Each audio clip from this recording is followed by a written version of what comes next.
We don't believe that. అవును, పక్కన పడేయండి. It doesn't belong to ఎవరు us. మిమ్మల్ని మారమన్నారు? ఇప్పుడు నా క్వశ్చన్ ఏంటంటే, మత మార్పిడి అని మీరు ఇంత విరివిరిగా మనం ప్రచారం చేస్తా ఉన్నాము, ప్రతి ఛానల్లో ఇదే మాట్లాడుతా ఉన్నారు. ఒక 10 మందిని తీసుకురండి సార్, ఎవరైతే బలవంతముగా ప్రలోభాలకు గురి అయి మతం మారారో కెమెరా ముందుకు ఒక 10 మందిని తీసుకురండి. ఏ ఒక్క ఛానల్ చేయట్లేదు. యూట్యూబ్ తీయండి, కోట్లు ఉన్నాయి వీడియోలు. అదే సార్ నేను అనేది. ఇప్పుడు 1000 మంది మారితే అందులో ఒకడో ఇద్దరో ఉంటారు, 998 మంది ఉండరు కదా.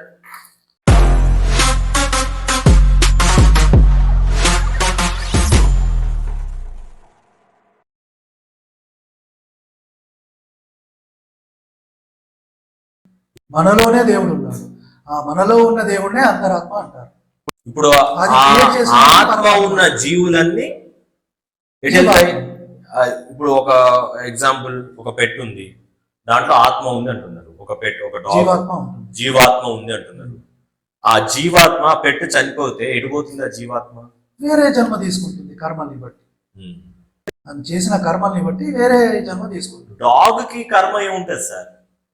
కుక్క పిల్లకి కర్మ ఏముంటది? దానికి ఏం తెలుసు? దానికి ఏం వివేచన? ఓకే, జంతువులకు కర్మలు అనేవి ఉండవు. సనాతన ధర్మం చెప్పేది మనుషులకు ఉంటది కర్మ అని చెప్పేది. అది నేను చెప్పేది వినండి. సో అందుకే మనం ఏం చేద్దామంటే, ఇప్పుడు మంచి పాయింట్ వస్తుంది కదా, విల్ స్టార్ట్ విత్ క్రియేషన్. అప్పుడు ఎవరు దేవుడో తెలుస్తుంది మీకు. ఎవరు దేవుడు అంటే ఇప్పుడు పాయింట్స్ ఆల్మోస్ట్ చాలా మటుకు మన మధ్యలోకి వచ్చాయి. ఇప్పుడు కుక్క పిల్లకి కర్మ ఏముంటది? పిల్లికి కర్మ ఏముంటది? నేను చెప్పేది అదే. ఇప్పుడు ప్రతి జన్మకి ఒక పరమార్థం ఉంటుంది. మన పూర్వ జన్మలో చేసిన దాన్ని బట్టి మనం పుడతాం. సో పూర్వ జన్మలో ఏ కర్మలు చేసుకున్నామో ఆ కర్మ ఆధారంగానే పుడతాం మనం. సో ఒక యానిమల్ నుంచి ఇంకో యానిమల్ కి ట్రాన్స్ మైగ్రేట్ అవుతుంది. అది కర్మని బట్టి మీరు అన్నారు, రీఇన్కార్నేషన్ అంటారు. రైట్.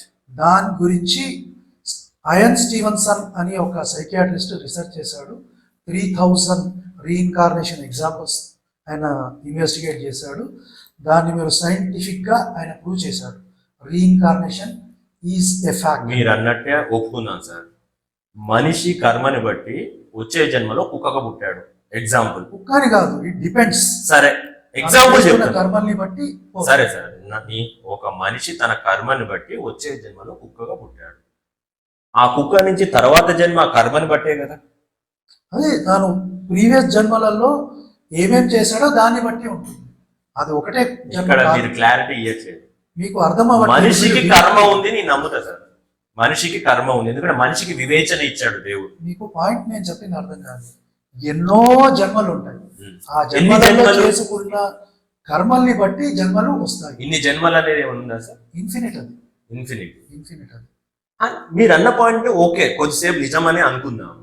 ఇప్పుడు పోయిన జన్మలో కోతిగా ఉన్నవాడు ఈ జన్మకి మనిషిగా కావాలి అంటే ఆ కోతి ఏం చేయాలి? చేసుకున్న కర్మల్ని బట్టి. ఇక్కడ ఎట్లుంటుందంటే సనాతన ధర్మంలో దేవుడు అనేవాడు నేను ఎలా పుట్టాలో డిసైడ్ చేయడు. డిసైడ్ చేసుకునేది నేను. మీరు ఎలా పుట్టాలో డిసైడ్ చేసుకుని నేను. దేవుడు అనేది రూల్స్ పెట్టాడు. మిమ్మల్ని సృష్టించింది దేవుడు కాదు. నేను చెప్పేది వినండి. ఇప్పుడు నేను మందు కొట్టి రోడ్డు మీద ఇష్టం వచ్చినట్టు నడిపిస్తే ఏమవుతుంది? ఏదన్నా కావచ్చు, యాక్సిడెంట్ కావచ్చు, ఏ నష్టమైనా జరగవచ్చు. సో నేను ఎలా జన్మించాలి? నేను అందరికీ మంచి చేసి మంచిగా బతికి 10 మందికి మేలు చేస్తే ఆ మేలుని బట్టి నా జన్మ వస్తుంది. సో దేవుడు ఏం చేశాడంటే రూల్స్ పెట్టాడు. ఆ రూల్స్ మీరు ఫాలో చేస్తే ఆ రూల్స్ బట్టి మీరు చేసిన మంచి కర్మల్ని బట్టి మీకు మంచి జన్మ వస్తుంది. మీరు ఒక పాయింట్ ఇందాక రేస్ చేశారు, నేను ఎలా పుట్టాలో నిర్ణయించేది నేను అన్నాను. అది ఎలా? మీరు ఎలా పుట్టాలో మీరు నిర్ణయించుకున్నారా? ఎగ్జాంపుల్ నేను ఇప్పుడే ఇచ్చాను. ఒక వ్యక్తి బండి మీద కూర్చొని మందు కొడితే ఏమవుతుందని అడిగాను. సో ఫ్యూచర్ లో మీరు మందు కొట్టి బండి తిరుగుతారేమో ఫ్యూచర్ లో. అలాగే మీరు మంచి చేస్తే మీకు మంచి ఫలితం వస్తుంది. దానే కర్మ సిద్ధాంతం. అంటే మీరు పుట్టే ముందే మీరు మంచి చేస్తారా చెడు చేస్తారా అనేది మీకు తెలుసు. డిసైడ్ అయిపోతుంది. ఆ రూల్స్ ఉన్నాయి. ఆ రూల్స్ ని ఆల్రెడీ ఫ్రేమ్ చేశాడు ఆయన. దాన్నే మీరు తలరాత అంటారు, అంతేనా? తలరాత అన్నారు, కర్మ సిద్ధాంతం అంటారు. సో ఆ కర్మ సిద్ధాంతాన్ని బట్టి మీరు ఎలా పుడతారో డిసైడ్ అయిపోతుంది. ఆ డిసైడ్ దాన్ని బట్టే ఇక మీరు మీ లైఫ్ అంతా దాన్ని బట్టే ఉంటది. దాన్ని బట్టే ఉంటుంది. ఒకవేళ అక్కడ వాడు హంతకుడు అని పుడితే వాడు హంతకుడుగానే చచ్చిపోవాలి. హంతకుడుగా చావడు, చచ్చి మళ్ళీ పుడతాడు. మీరు మంచి పనులు చేసి నలుగురికి మేలు చేస్తే మీకు మంచి జన్మ వస్తుంది. ముందే హంతకుడు డిసైడ్ అయిన వాడు మంచి పనులు ఎలా చేస్తాడు సార్? నేను చెప్పేది మీకు పాయింట్ అర్థం కాదు. మీరు చెప్పట్లేదు. మీరు మంచి పనులు చేస్తే మీకు మంచి జన్మ వస్తుంది. మీరు జీవితం అంతా చెడు పనులు చేస్తే మీకు చెడు జన్మ వస్తుంది. సో మీరు ఎలా పుట్టాలనేది మీరు డిసైడ్ చేసుకుంటారు, పరమాత్మ డిసైడ్ చేయడు. పరమాత్మ ఓన్లీ రూల్స్ పెట్టాడు. ఆ రూల్స్ మీరు ఫాలో చేస్తే ఆయన చేరుకుంటారు. సనాతన ధర్మంలో ఎక్కడ కూడా నేను దేవుణ్ణి నమ్ముకుంటాను, నేను మర్డర్లు చేసినా ఏం చేసినా ఆయన నమ్ముకున్నాను కాబట్టి నాకు ఏదో లోకానికి తీసుకెళ్తాడు, అది wrong interpretation. This is a blunder. That's what I am saying. This is a blunder. అది మీకు ఎవరు చెప్పారో మరి ఏంటో నాకు తెలియదు, కానీ అది రాంగ్ ఇంటర్ప్రిటేషన్. ఏమి చేసినా దేవుడు మిమ్మల్ని క్షమిస్తాడు అనేది బైబిల్లో ఎక్కడా లేదు. నేను అందుకు పాత నిబంధనలో ఎందుకంత బ్లడ్ షెడ్, ఎందుకంత హింస? దేవుడు పెట్టిన లైన్ ని దాటారు. ఇంకొక విషయం నేను చెప్తున్నా, పాత నిబంధనలో శిక్షించింది దేవుడు మీరు చూస్తే ఇజ్రాయెల్ జనాంగాన్ని, అన్యుల్ని శిక్షించలే. అంటే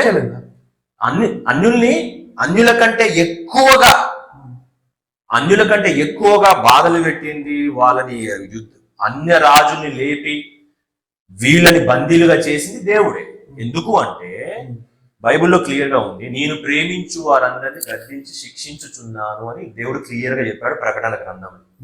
మీరు చెప్పే స్టేట్మెంట్ కి ఎక్కడ కూడా బైబిల్ యాక్సెప్ట్ చేయదు. ఏమి చేసినా దేవుడు క్షమిస్తాడంటే నాకు ఇక్కడ ఉండాల్సిన అవసరమే లేదు, నేను బైబిల్ పట్టుకోవాల్సిన అవసరమే లేదు, నేను నీతిగా ఉండాల్సిన అవసరమే లేదు. నాకు ఎన్నో కోరికలు ఉన్నాయి లోపల, తినాలి, తాగాలి, ఏదేదో చేయాలని ఉన్నాయి. అవన్నీ చేసుకుంటూ వెళ్ళిపోయి లార్డ్ ప్లీజ్ ఫర్గివ్ మీ అంటే అయిపోతుంది. అది లేదు. అది నేను కొంతమంది మీ సభాముఖంగా మీరు మీ ప్రోగ్రాం ద్వారా, ఛానల్ ద్వారా ముఖ్యంగా క్రైస్తవులకి తెలియజేస్తున్నా. మిగతా వారికంటే సత్యం తెలియదు. క్రైస్తవులు ఎవరైతే ఉన్నారో దయచేసి బైబిల్ గురించిన సత్యాలే మీరు తెలియజేయండి. బైబిల్లో ఉన్న విషయాలని క్షుణ్ణంగా ధ్యానించండి. చాలా మంది నేటి దినాల్లో పాస్టర్లు అనబడిన వారు, దైవజనులు అనబడిన వారు కూడా వేదాలలో క్రీస్తు గురించి, ఖురాన్లో క్రీస్తు గురించి మాట్లాడుతూ బైబిల్లో ఉన్న క్రీస్తుని గురించి మర్చిపోతున్నారండి. దయచేసి నేను సత్యాన్వేషకులకి, యథార్థవర్తులకి, క్రైస్తవులకి, విశ్వాసులకు తెలియజేసేది ఏంటంటే, మీరు బైబిల్లో ఉన్న క్రీస్తుని గురించి ధ్యానించండి చాలు. మిగతా అన్ని అక్కడ క్రీస్తు ఉన్నాడు, ఇక్కడ క్రీస్తు ఉన్నాడు అనేది నిజము కాదు, అబద్ధం. దయచేసి ఈ విషయాన్ని గమనించండి. ఇటువంటి స్టేట్మెంట్ ఇచ్చే కొంతమంది వల్ల నిజముగా బైబిల్ని ఫాలో అయ్యేవారు బాధపడుతున్నారండి. నిజముగా బైబిల్ని ఫాలో అయ్యేవారు, ఇప్పుడు మీరు కొన్ని స్టేట్మెంట్స్ ఫోన్లో ఇచ్చారు, నాకు బాధ అనిపించింది. పాస్టర్లలో దొంగ పాస్టర్లు ఉన్నారు సార్, 100% లేరని ఎవరు అనరు. కొంతమంది ఒప్పుకోవట్లే, మరి ఎందుకో నాకు తెలియదు. దేవుని సేవ చేసే వాళ్ళలో దొంగలు ఉన్నారు, డబ్బుల కోసము లేకపోతే నేమ్ కోసము, ఫేమ్ కోసము చేసే వాళ్ళు ఉన్నారు. అట్లని అందరు దొంగలు కాదు. వాళ్ళకున్న సుఖాలని, సంతోషాలని త్యాగము చేసి అన్ని వదులుకొని సేవ చేస్తున్న వారు కూడా ఉన్నారు. ఇటువంటి వారిని పట్టుకొని నేను చాలా ఇంటర్వ్యూస్ లో మరి నేను వాళ్ళకి రెస్పెక్ట్ ఇస్తాను. అందరికి రాధా మనోహర్ దాస్ గారు కావచ్చు, మన వింటా ఉంటే చాలా బాధ అనిపిస్తుంది. కొంతమంది ఎవరైనా మిమ్మల్ని టార్గెట్ చేస్తే, మన కరుణాకర్ గారు కానీ, లలిత్ కుమార్ గారు కానీ ఎవరైనా మిమ్మల్ని టార్గెట్ చేస్తే మీరు వాళ్ళని టార్గెట్ చేయండి, వాళ్ళకి కౌంటర్ ఇవ్వండి. ఒక పాస్టర్ మీ గురించి మాట్లాడాడు తప్పుగా, ఒక వ్యక్తి మీ గురించి, మీ దైవ గ్రంథాల గురించి మాట్లాడాడు తప్పుగా, వారిని మీరు కౌంటర్ చేయండి, వారిని పర్సనల్ గా టార్గెట్ చేయండి. వాళ్ళు ఏదో తెలిసి చేశారో తెలియక చేశారో మాకు తెలియదు, కానీ వాళ్ళు ఇచ్చిన స్టేట్మెంట్స్ కి, వాళ్ళ ప్రవర్తనను బట్టి అందరిని జడ్జి చేయడం అనేది అదైతే అది ఎట్టి పరిస్థితుల్లో అది సరైనది కాదు సార్. ఇది మీరైనా ఎవరైనా అంగీకరించాల్సిందే. ఇప్పుడు నేను అనేది, కొంతమంది క్రైస్తవుల వల్ల మీరు ఇబ్బంది పడ్డారు అనుకుందాం, ఫర్ ఎగ్జాంపుల్ కొంతమంది క్రైస్తవుల వల్ల, మీరు వారి గురించి మాట్లాడండి సార్. వాళ్ళకే చెప్తున్నాం, అందరిని ఎందుకు మీరు కలపడం? ఈ వీడియోల ద్వారా వాళ్ళకే ఇన్ఫర్మేషన్. కానీ అట్లా లేదు కదా మీ మెసేజ్. మీరు మీ మెసేజ్ అందరికి ఎలా రీచ్ అవుతుందంటే నేను చెప్తున్నా కదా, అసలు క్రైస్తవం అనేది ఒక మతమే కాదు, ఇది కల్ట్. మతం కాదు. నెక్స్ట్ వెళ్దాం మనం. సరే. నెక్స్ట్ వెళ్దాం. సో ఇప్పుడు క్రియేషన్ ఎప్పుడు జరిగింది బైబిల్ ప్రకారం చెప్పండి. ఇది ఫేక్ అని ఇప్పుడే నిరూపించేస్తాను. అదే మీరు మళ్ళా లాజికల్ గా వస్తున్నారు. Logically. సైంటిఫిక్ సైంటిఫిక్ ఫ్యాక్ట్స్ కి ఫిట్ అయితేనే Sir. దైవ గ్రంథం, లేకుంటే కాదు. నేను అనేది సైంటిఫిక్ గా మీరు ఆత్మ ఉన్న దేవుణ్ణి దైవ గ్రంథాన్ని ప్రూవ్ చేయలేరు. మొట్టమొదట నేను వదిలేద్దాం, అందుకే ఆత్మని పరమాత్మని వదిలేద్దాము. ఇప్పుడు సైన్స్ వద్దాం. ఆత్మను వదిలేస్తే దైవ గ్రంథమే లేదు మరి.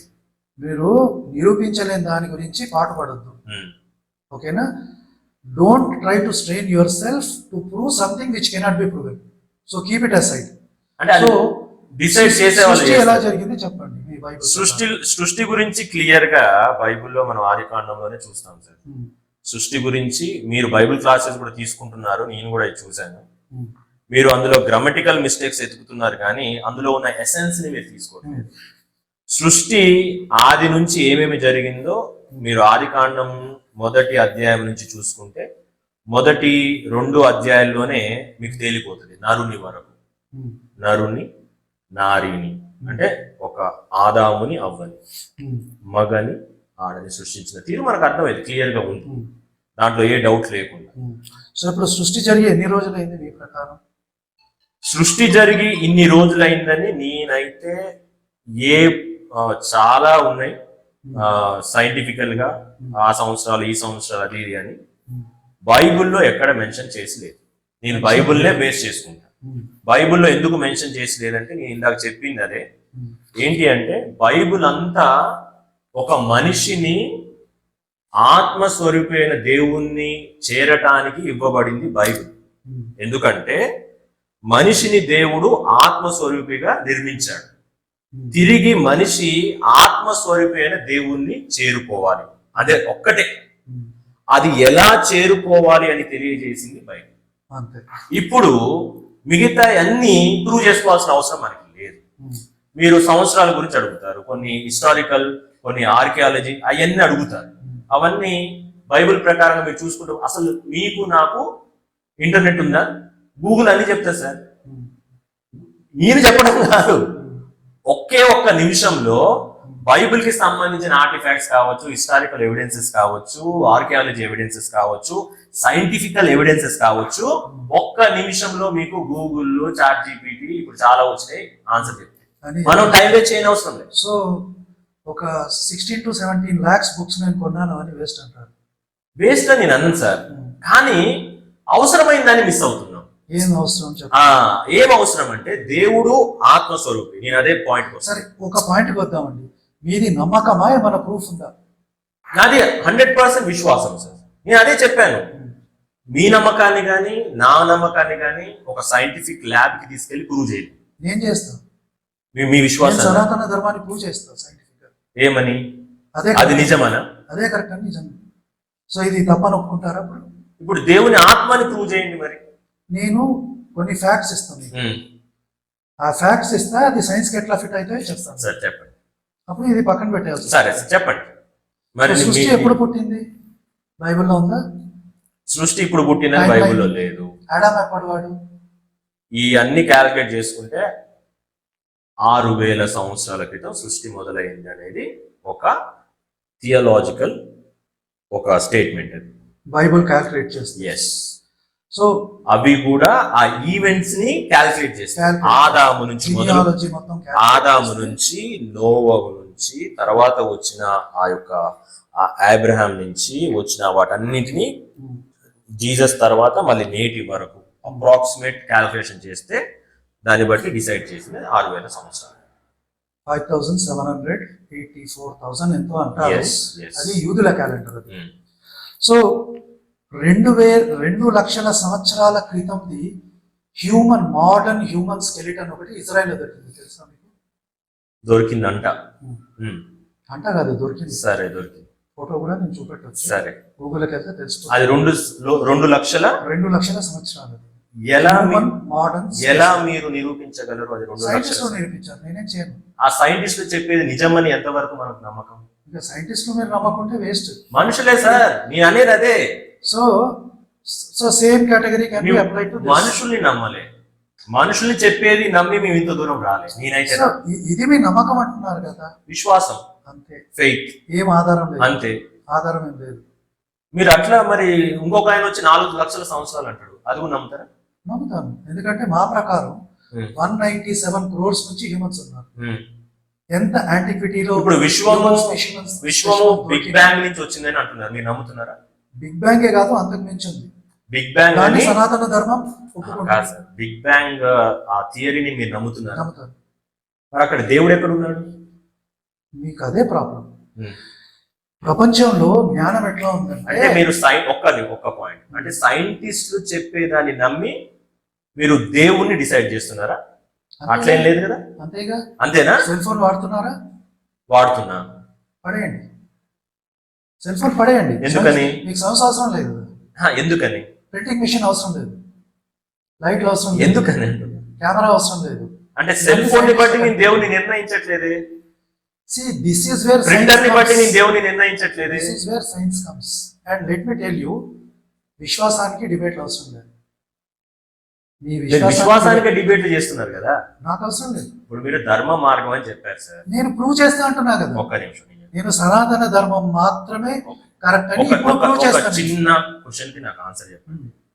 మీరు ధర్మాన్ని పరిరక్షిస్తున్నారు అంతేనా? నేను భారతదేశాన్ని పరిరక్షిస్తున్నాను. భారతదేశాన్ని అంటే అంటే సమ్ సార్ట్ ఆఫ్ ధర్మాన్నే కదా, అంటే మీరు నమ్మే ధర్మాన్ని. For me country is prime. అంటే బికాస్ మీ ఛానల్ పేరేంటి సార్? ధర్మ మార్గం. ధర్మ మార్గం దేనికి? మంచి కాలానికి, మంచి టైంకి. ఎందుకు? ఎప్పుడైతే మన భారతదేశంలో ఈ మ్లేచ్ఛ మతాల సంఖ్య పెరుగుతుందో, పెరిగిన ప్రతిసారి భారతదేశం ముక్కలైంది. ఇస్లాం పెరిగింది, పాకిస్తాన్, బంగ్లాదేశ్ అయింది. ఇప్పుడు లేటెస్ట్ గా పాస్టర్లు అదే చెప్తున్నారు, మాకు ముక్క కోసివ్వండి. సో ఫర్ మీ ధర్మం ముఖ్యం కాదు, దేశం ముఖ్యం. దేశం ముఖ్యం, రైట్. సో ఆ దేశం కాపాడాలంటే ఈ రూట్ లోనే వెళ్ళాలి. ధర్మ పరిరక్షణ అంటే ఏంటి? జనరల్ మెజారిటీ హిందువులు ఉండాలి. అంటే మీరు మీ ధర్మాన్ని పరిరక్షణ, మెజారిటీ హిందువులు ఉండాలి, దానికి మీరు పాటుపడుతున్నారు. అంటే మీ వంతు.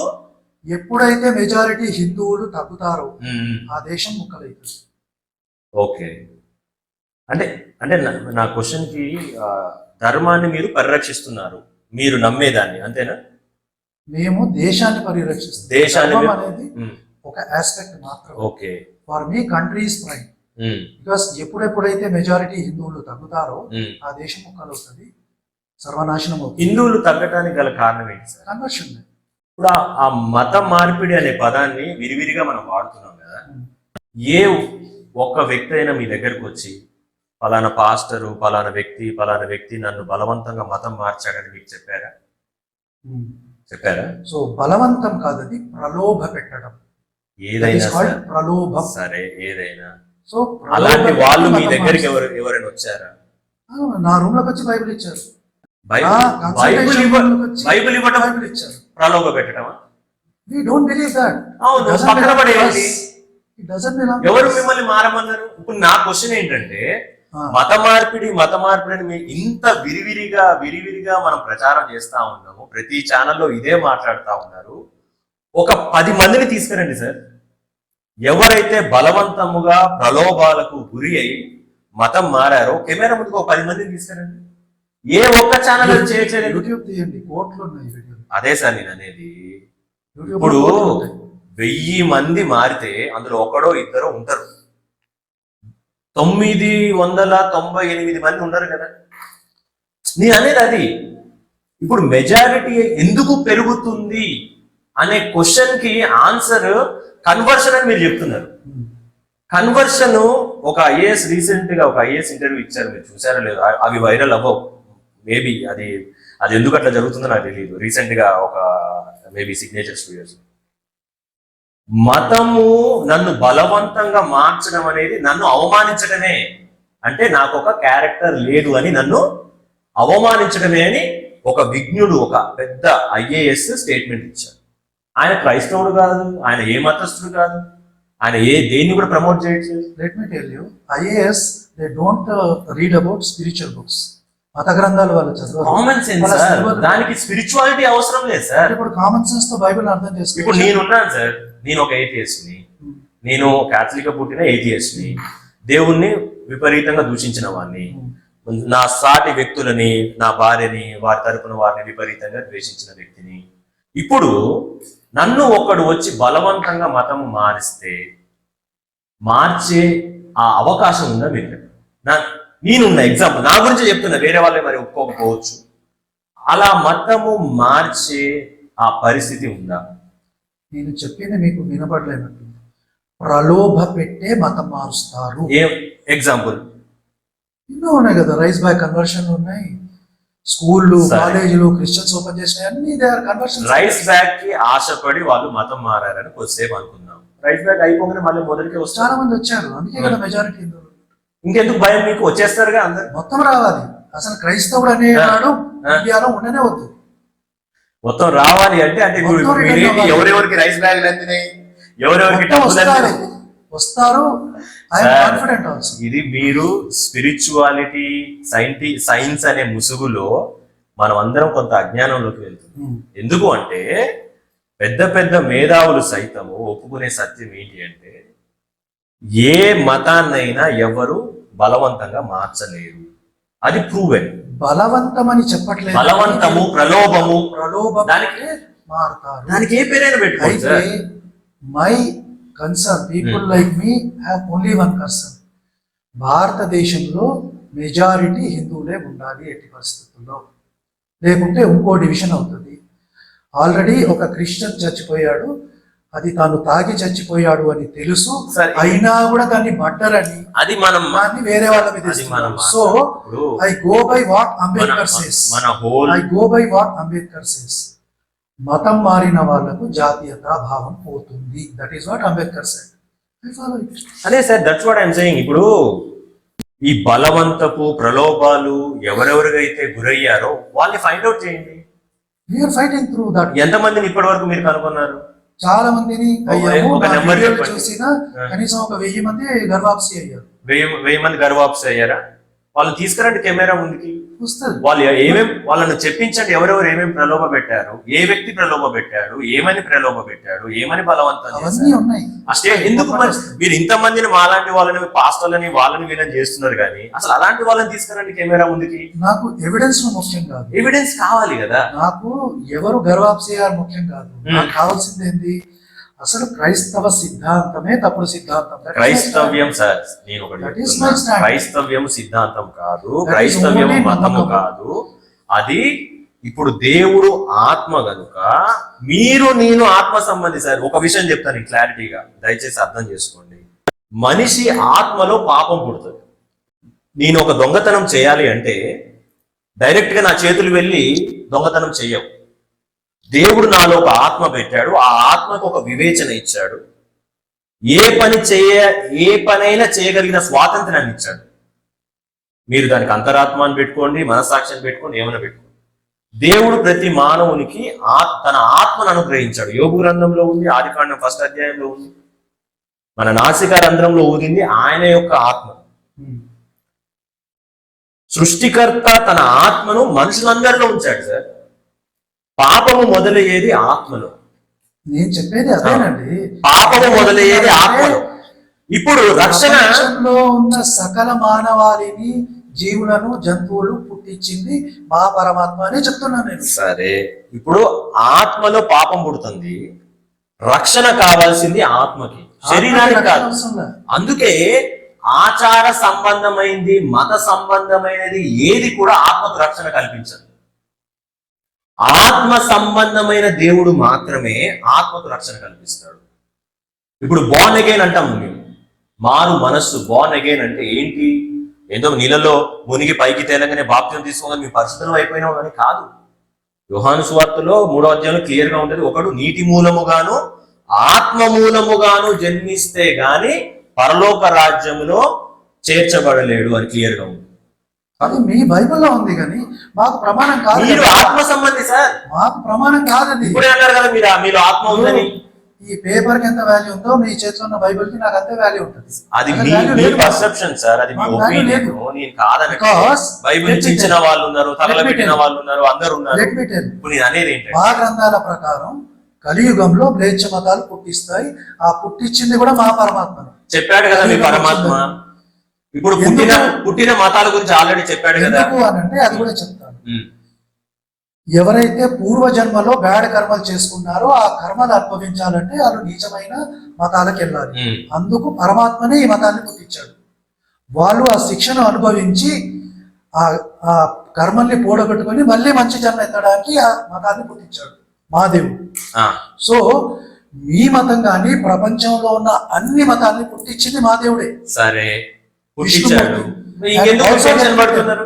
ఇంకోటి కూడా చెప్తాను. ఇంకెందుకు మీకు అంత ఇంకోటి కూడా అంత చెప్తాను. ఆవేశము, టెన్షన్? ఇంకోటి కూడా నేనేం టెన్షన్ లేదు. మీకు కాదు, మీరు అన్ని చూస్తా ఉంటే You have ఇప్పుడు not- మీరు అన్నారు కదా. You have not read any book కాబట్టి ఐఎమ్ టెలింగ్ యూ. No.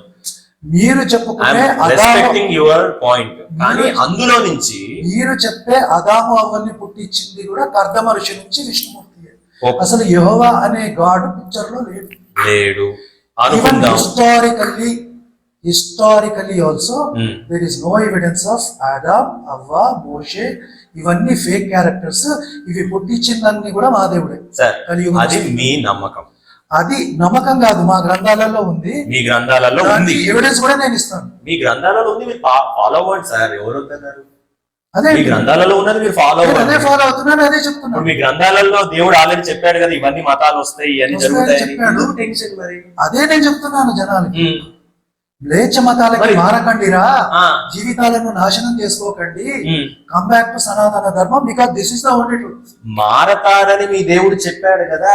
దేవుడిచ్చిన ఆజ్ఞని మీరెందుకు మళ్ళా కాల్ బ్యాక్ చేస్తున్నారు? ఎగ్జాక్ట్లీ అది పాయింట్. ఆ, అది ఎందుకు జరుగుతుంది అంటే ఆ. నేను 10 మందికి చెప్తే 2-3 రిటర్న్ అవుతారు. వాళ్ళు చేసుకున్న పుణ్యం ఆ. వాళ్ళ కోసం ఇవన్నీ చెప్తున్నాను. సార్, మీరు నేను మాట్లాడుకునే దానికి ఏ సైంటిఫికల్ నాలెడ్జ్ అవసరం లేదు, ఒక కామన్ సెన్స్ ఉంటే చాలు.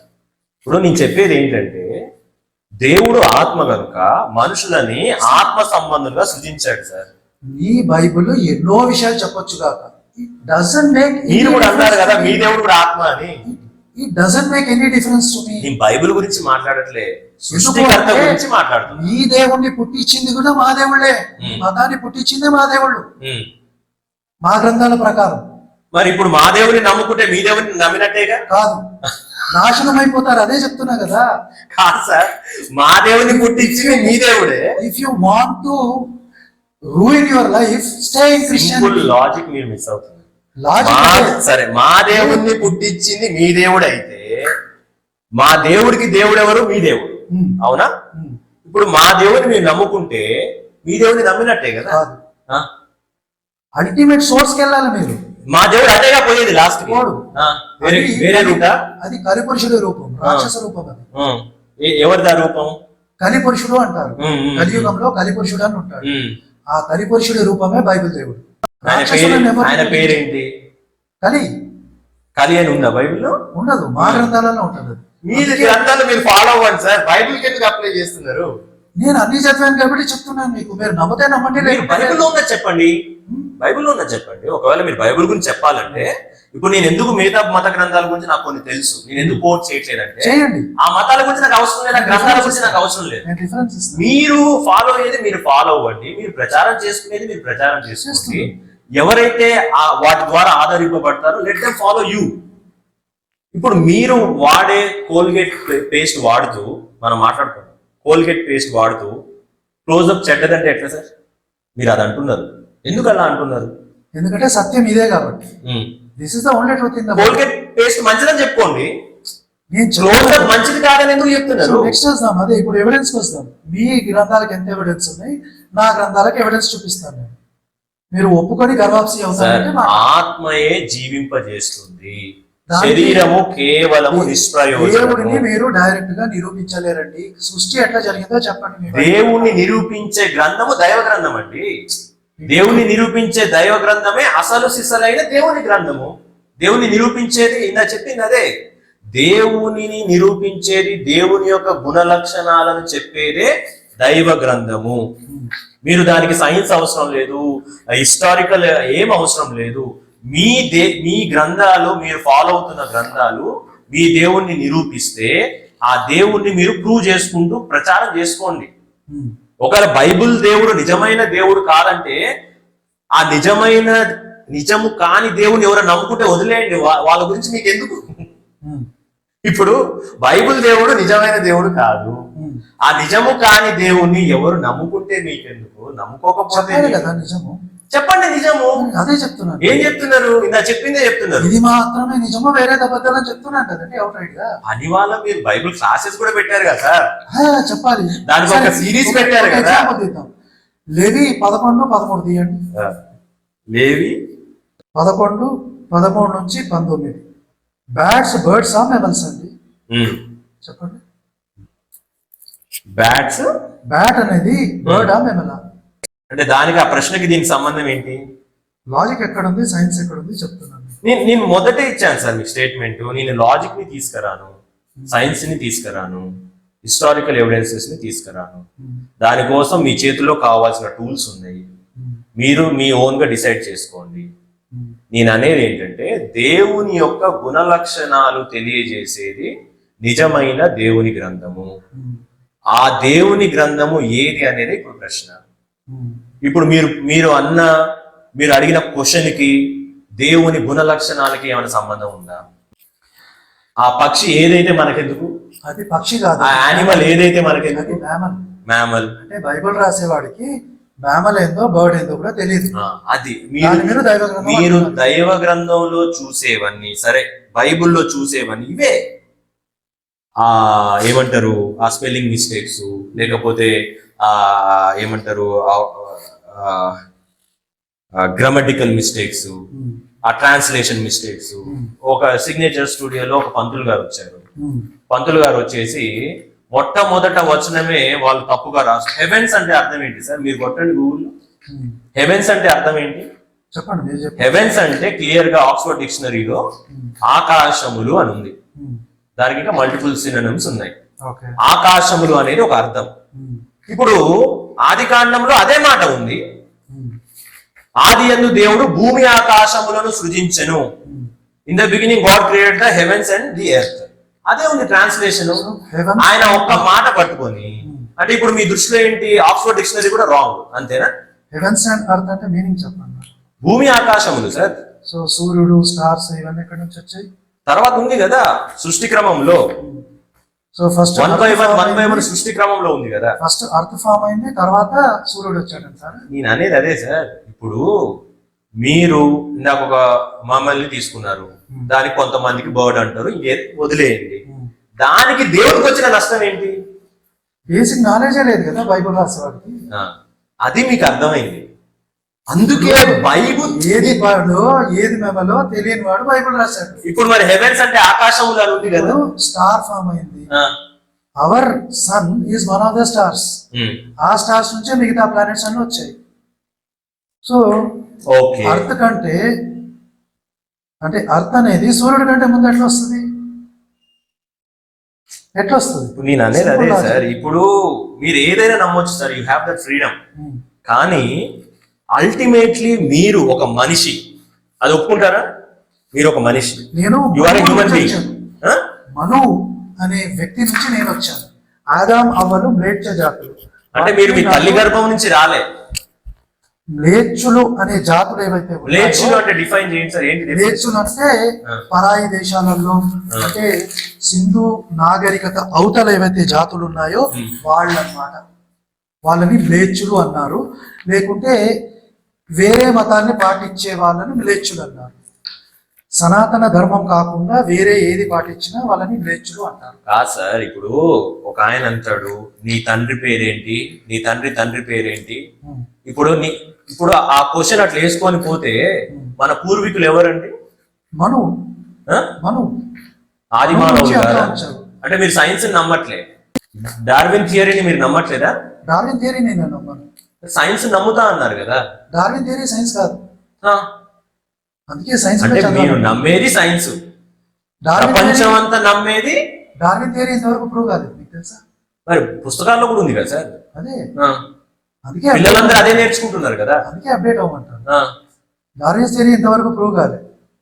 ప్రూవ్ కాకుండా డార్విన్స్ థియరీ కాకుండా లియో డార్విన్స్ థియరీ వచ్చింది, తర్వాత మ్యుటేషన్ థియరీ వచ్చింది.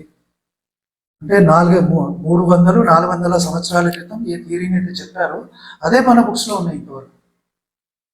అన్ఫార్చునేట్లీ ఏంటంటే ఇప్పటికీ కూడా సైంటిస్టులు కొంచెం యాక్సెప్ట్ చేసేది పంక్చుయేటెడ్ ఈక్విలిబ్రియా అనే థియరీని యాక్సెప్ట్ చేస్తారు, కానీ ఏంటి అది? డార్విన్స్ థియరీని యాక్సెప్ట్ చేయరు. ఆ థియరీ ఏంటి? ఆ థియరీని it is a multiple combination of evolution. It is not Darwin. ఆ ఎవల్యూషన్ ఎట్లా, ఏంటి, ఫ్రమ్ వాట్? అదే సార్ ఇప్పుడు సార్ పంక్చుయేటెడ్ ఈక్విలిబ్రియా అని కొట్టండి మీకు వస్తుంది. That is the latest theory for evolution. మీరు అనేది ఒప్పుకుంటా. నేను అనేది ఏంటంటే మీ తండ్రి తండ్రి తండ్రి తండ్రి పోతే మీరు ఇటు సైన్స్ ప్రకారంగా వాళ్ళ ఆది మానవులకి వెళ్ళక పోవాలి, బైబిల్ ప్రకారంగా అవ్వాదం దగ్గర పోవాలి. అంటే ఎవరు కూడా ఈ మతం నుంచి పుట్టిన వాళ్ళు, ఈ కులం నుంచి పుట్టిన వాళ్ళు కాదు. మనుషులు వచ్చి ఇవన్నీ చేశారు. మనుషులు వచ్చి ఈ కులాన్ని, మతాన్ని, ఏ మతము కూడా ఆది నుంచి లేదు. సనాతనం ఒకటే ఫస్ట్ నుంచి ఉంది. అది మీ నమ్మకం సార్, అది I respect that belief. Okay, నేను నమ్ముతా. కానీ ఇప్పుడు అలా వచ్చిన వాళ్ళందరూ అందులోనే ఉండాలి కదా.